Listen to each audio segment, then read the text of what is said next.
Au plateau, ils sont bien en place. Casimir Désiré Tagné, bonjour et bienvenue. Bonjour Eric Martial, bonjour Camille Nellet et un bonjour spécial au chef de l'État, le président de la République qui est de retour de la Chine après sa visite.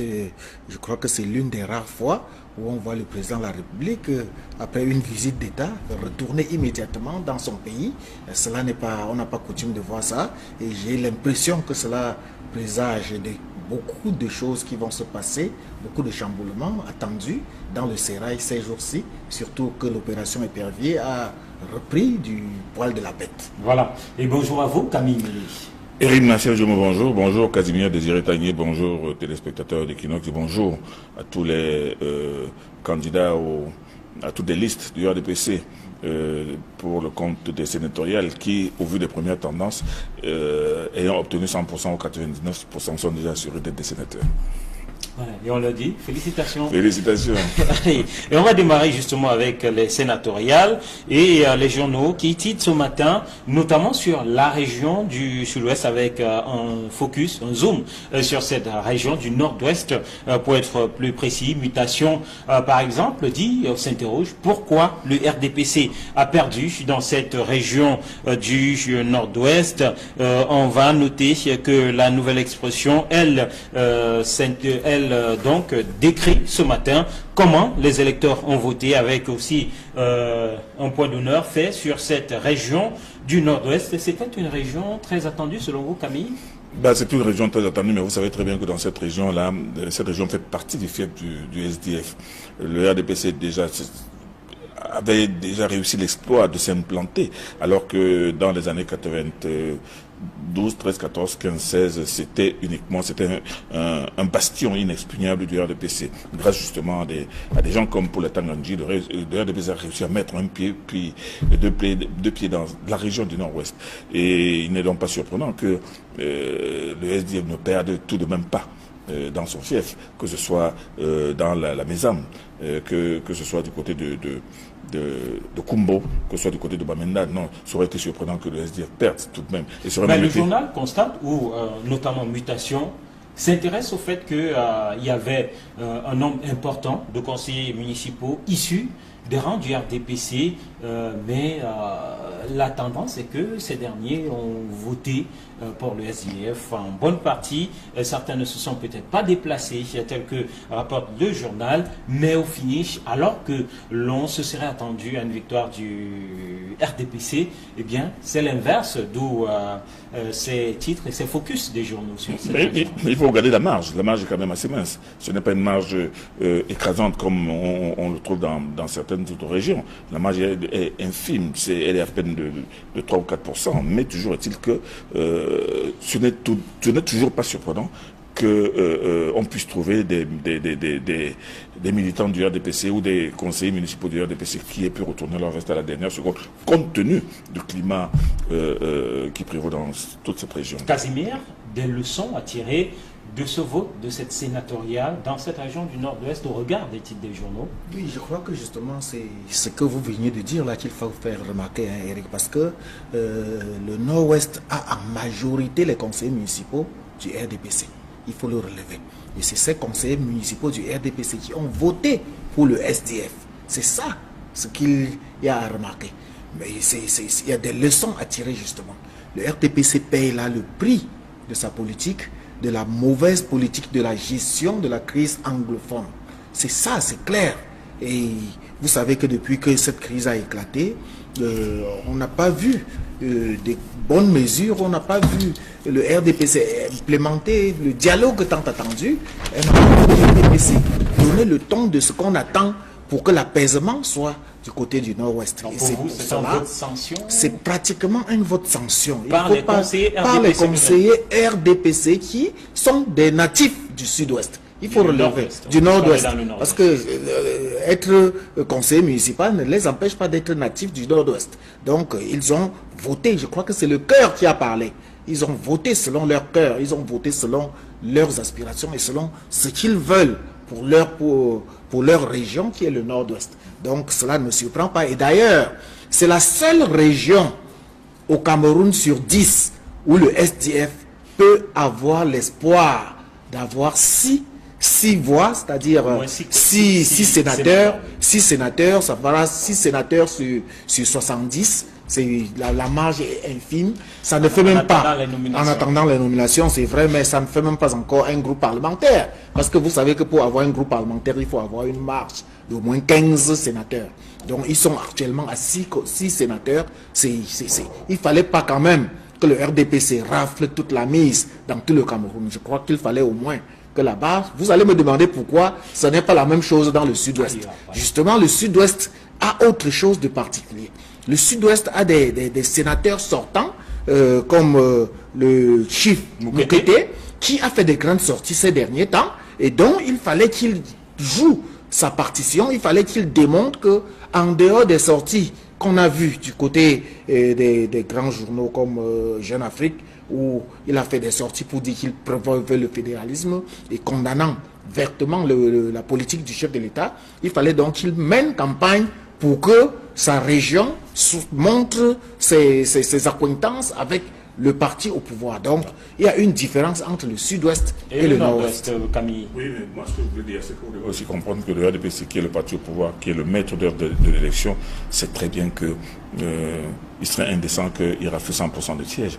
Vous ne savez pas, vous ne savez rien des tractations de coulisses qui ont pu se passer pour que certains partis puissent au moins être représentés d'une manière ou d'une autre. Donc, moi, je pense que cela fait partie du jeu de l'élection, parce qu'une élection, c'est un jeu.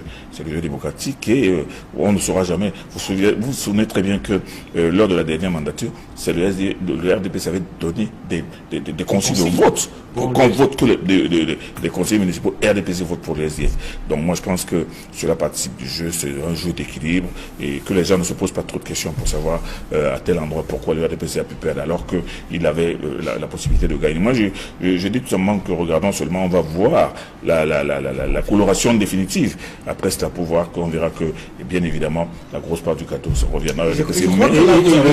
Et le journal Info Matin, lui dit clairement que voilà, au regard de l'implication, au regard de l'engagement des uns et des autres au sein du RDPC, le parti est bien parti pour remporter tout au moins 4/5 de la mise pour ces sénatoriales. Alors je voudrais qu'on s'intéresse à l'angle pris ce matin par la Nouvelle Expression qui dit comment les électeurs ont voté, l'opposition qui dénonce l'absence du bulletin unique. C'est une récurrence finalement, une rhétorique au sein de l'opposition. C'est passé et déjà le temps des pleurs ou des dénonciations a commencé. Il ne faudrait pas que ces dénonciations aient un effet fatigue. C'est-à-dire que dénoncer pour dénoncer, l'État avait et les CAM avaient le choix entre le bulletin unique et ce que l'on a vu. Et moi, je pense que ces candidats du SDF qui aujourd'hui disent que ça aurait été, le fait d'avoir un bulletin unique aurait permis à l'État de faire des économies. Oui, ça peut peut-être tenir la route, mais le choix du mode appartient toujours à l'organisateur, moi je pense. C'est tout comme j'ai entendu, il y a des jérémiades sur comment on appelle ça là, des caméras de surveillance qu'on aurait vu dans certains... À Bangui. Mais les gens oublient que cette zone du pays est une zone particulièrement trouble, où les caméras de surveillance sont là justement pour avoir un aperçu de tout ce qui se passe. Et en cas... Pas dans un bureau de... Non, mais écoutez Eric Martial Dumont, je dis en cas d'agression, en cas d'attaque, vous dites qu'il y a quels éléments. Moi, je ne pense pas que cette caméra soit incongrue dans une zone où il y a justement toujours des menaces d'attaque et des menaces armées. Moi, je pense que il ne faut pas voir les choses tout simplement en se disant que ces caméras sont là, étaient placées pour permettre de voir ceux qui votent pour, ceux qui votent contre. Moi, je pense que l'autre élément, c'est l'élément de la sécurité. Et les caméras de surveillance sont là justement pour assurer la sécurité et savoir même ce qui aurait pu se passer. Moi, et vous allez voir que même lors des prochaines élections qui arrivent, il y aura des caméras de surveillance, surtout dans les zones sensibles. Voilà. Et le journal, la Nouvelle Expression, tout comme d'autres journaux qui revisitent les dépouillements, constatent que l'opposition qui a parlé de bulletin unique, mais aussi que dans certaines régions, le taux d'abstention a été un peu plus élevé, notamment le sud-ouest. Ça peut s'expliquer avec la situation. Mais Info Matin nous parle ce matin du camp.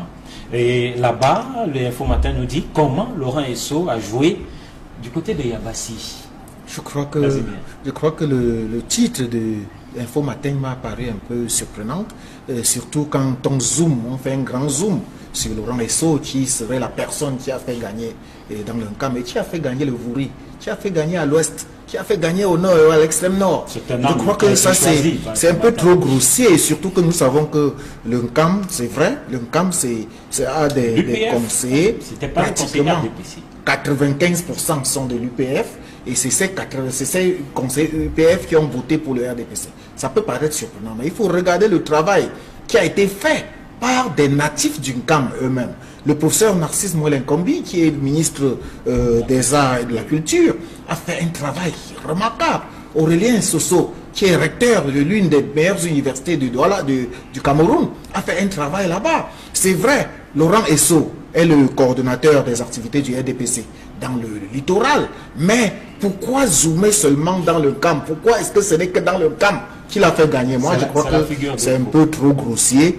Et puis, lorsque vous lisez l'article, vous allez voir qu'à l'intérieur, le même journal Info Matin parle d'une victoire collective. Ce n'est plus Laurent Esso seul qui a fait gagner, c'est une victoire collective. Donc je dis, c'est vrai, on peut soutenir les personnalités que l'on veut, mais je crois qu'il faut éviter, surtout que Laurent Esso n'en a pas besoin. Laurent Esso, c'est une personnalité qui est d'ailleurs même présentée par Jeune Afrique de cette semaine comme le dauphin, comme le meilleur dauphin de Paul Biya. Donc il ne faudrait pas qu'on vienne le salir avec des petits trucs comme ce genre-là. Alors Camille, vous connaissez bien la zone, titré comme ça, comment Laurent Esso a joué à Yabassi, ça peut se comprendre? Non, de façon plus prosaïque. Ne cherchons pas des explications trop alambiquées. En réalité, il faut regarder le paysage politique d'une CAM, notamment d'une CAM Sud. Ceux qui ont la mémoire savent très bien que lors des dernières élections municipales, il y avait une liste RDPC qui était très très puissante. C'est la liste conduite par le maire, Kwedi Bataké Désiré, qui était le président de la section RDPC du CAM Sud. Et vous savez très bien qu'en face à lui, il y avait Nyamsi Martin, qui avait aussi sa propre liste, et il voulait absolument que il y a eu un problème de leadership entre ces deux grandes élites du Camp Sud. Or, face à la décision du comité central de n'investir qu'une liste panachée, mais avec Kwedi Bataké en haut, il y a eu une sorte de démission collective. Monsieur Martin, Nyamsi Martin, s'est arrangé à livrer carrément la majorité des conseillers à l'UMP, qui n'avait même pas un seul militant une semaine avant, à l'UPF, qui n'avait même pas un seul militant à Yabassi une semaine plus tôt. Ce qui fait que tous ceux qui ont gagné cette élection, les conseillers municipaux en réalité, c'était tous des militants du RDPC, qui d'un jour à l'autre sont devenus des militants de l'UPF.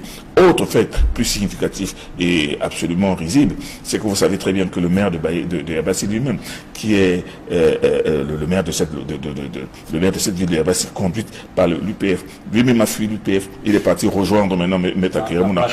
On a des conseillers municipaux UPF qui sont abandonnés à eux-mêmes. Bon, qu'est-ce que vous voulez qu'ils fassent? Ils sont pas retournés à la maison. Donc moi, je dis que la victoire du RDPC dans le camp, c'était une victoire tout simplement prévisible. C'est logique finalement, selon vos explications. Logique. Alors, la nouvelle expression nous parle ce matin aussi de crise anglophone qui s'enlise et surtout qui pourrait s'étendre, puisque des sécessionnistes veulent se déporter à l'ouest, nous dit le journal, et selon des sources concordantes, ceci menace de s'attaquer à Fongo-Tongo, qui, faut-il le rappeler, est la première localité après le Libyalem du côté de l'ouest quasiment. Il faut déjà reconnaître que l'ouest est la région frontalière non seulement du nord-ouest, mais également du sud-ouest.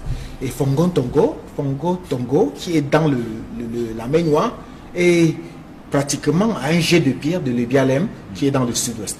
Donc, ça ne devrait pas surprendre que l'on pense que les sécessionnistes peuvent se déporter à l'ouest. C'est très facile. Donc, je crois que la nouvelle expression, ou alors la presse tout entière, a fait bien ce travail de veille, ce travail d'éclaireur, pour attirer l'attention des pouvoirs publics sur les mesures de sécurité qui doivent être renforcées de part et d'autre. S'il n'y a pas qu'à l'ouest, rappelez-vous qu'il y a quelque temps, il y a eu des tentatives des sécessionnistes du côté de Douala, au niveau de la STDP.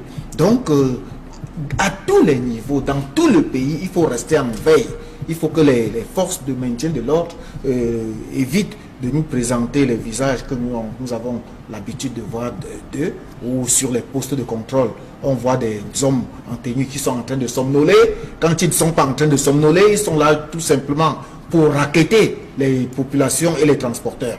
Donc qu'ils fassent le travail qu'on attend d'eux, c'est-à-dire sécuriser les hommes et les biens. La menace semble avoir été prise très au sérieux, puisque le journal nous renseigne que le gouverneur de la région de l'Ouest a fait envoyer le long de la frontière entre l'Ouest et le Nord-Ouest des forces de sécurité et des forces de défense. Question de parer à toute éventualité, Camille. Il faut d'abord commencer par décortiquer cette nouvelle. D'une part, on dit qu'il y a des sécessionnistes qui sont arrivés, qui ont menacé des gens et qui leur disent que si vous ne nous donnez pas des renseignements, nous allons venir vous brûler. Et d'autre part, des gens qui disent que non, c'est plutôt des coups de feu qu'on a entendus. Il faudrait d'abord faire la part des choses à ce niveau. Et le deux, je pense que les sécessionnistes, eux, ils ont leur propre pays qu'ils ont circonscrit. Leur Ambazonie, c'est le sud-ouest et le nord-ouest. Maintenant, s'ils veulent mettre l'ouest là-dedans, je ne sais pas comment ils vont être reçus de ce côté-là. Bon, maintenant, moi, je pense beaucoup plus... Ça pourrait aussi expliquer la désorganisation, finalement, de ce groupe, ou de ces groupes. Je vous ai dit que nous sommes, et je le dis depuis longtemps, nous sommes face à un groupe qui lui-même, déjà, étant décapité, est en train de se constituer de multiples bandes armées qui agissent de façon indépendante. C'est chacun qui cherche à frapper son coup pour maintenir la terreur. Il y a d'abord le premier élément de maintien de la terreur, c'est leur fameux Ambazonia TV qui balance des reportages saisissants, des reportages menaçants. Le dernier reportage dont on parle, c'est qu'ils ont décision, ils annoncent qu'ils vont kidnapper, comment il s'appelle, le leader anglophone là. Non, un leader anglophone qui était Arbor Bala, qui vont le kidnapper, qui vont l'emmener. Et c'est en train de circuler aussi bien dans les réseaux sociaux que dans les téléphones. Et cette Ambazonia TV est un élément de déstabilisation et de frayeur permanente sur les populations. Les populations sont toutes connectées à cette télévision-là. C'est une télévision de propagande qui diffuse toutes sortes de nouvelles effrayantes pour les populations. Maintenant, quand on dit... Je le disais entre parenthèses pour corroborer ou alors pour ajouter... Oui, moi je pense que tout ce cinéma qui est en train d'être fait aujourd'hui, soit avec des kidnappings, soit avec des enlèvements, soit avec des menaces, cela va dans la démarche du maintien, d'un maintien ambiant de terreur. On veut faire peur aux gens en disant que nous pouvons faire ça, nous pouvons faire ça. Mais quand on regarde en réalité ces bandes armées, moi, je pense que ces bandes armées sont face à un État organisé, à une armée organisée et bien armée. Moi, quand on regarde ces gens-là qui ont des fusils de chasse et des machettes et qui, à l'occasion d'un montage qu'ils ont fait pour démontrer qu'ils sont en train de parler, où on voit quelques Kalachnikov, ces gens ne sont véritablement pas armés. Ce sont des bandes. Moi, je persiste à le croire, qui sont désorganisés, qui agissent chacun de son côté. Mais l'essentiel, c'est pour qu'il faut terroriser les gens, il faut faire croire à l'État qu'ils ont les moyens d'attaquer et de faire ce qu'ils veulent. Alors, deux autres sujets, rapidement pour sortir de ce numéro de la revue des Grandes Unes. Le retour de Paul Biya, relevé par le journal Cameroun Tribune ce matin, le quotidien de l'économie qui lui parle de ces chantiers chinois bloqués. Paul Biya de retour, vous l'avez dit à l'entame de cette émission, ce n'est pas tous les jours qu'on voit un retour aussi prompt. Oui, je crois qu'il faut s'attendre à des choses qui vont se passer, parce que déjà, en son absence, beaucoup de choses se sont passées et on a été surpris que le chef d'État soit hors du pays au moment où d'importantes échéances politiques étaient en train de se passer, notamment les sénatoriales. Bon, il était de bon temps qu'il revienne. Il ne vote pas.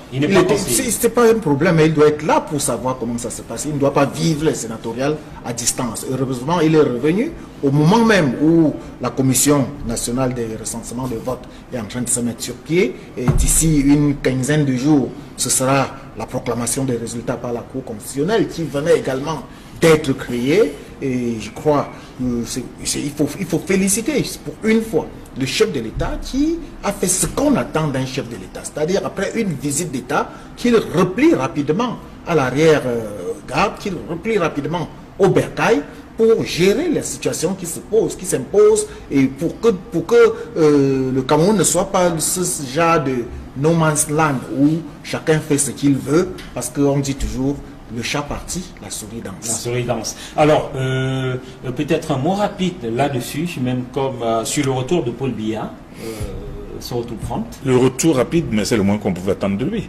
Il est allé pour une visite, une invitation du président chinois. Il est allé, il a discuté avec lui. Il devait avoir dans sa suite une cohorte d'hommes d'affaires. Ça n'a pas marché. Il est revenu. Bon, moi je pense que compte tenu de la situation sociopolitique, compte tenu de l'ambiance même sécuritaire, il est de bon ton qu'il revienne. C'est le moins qu'on pouvait attendre de lui. Et il ne pouvait plus se permettre une villégiature comme il le faisait quand il n'y a pas de problème. Aujourd'hui, il y a des problèmes. Il est tout à fait normal qu'il rentre dans son pays. Et je ne vois pas pourquoi on doit trouver cela extraordinaire. C'est tout à fait normal. Et on termine avec ce sujet dans la nouvelle expression.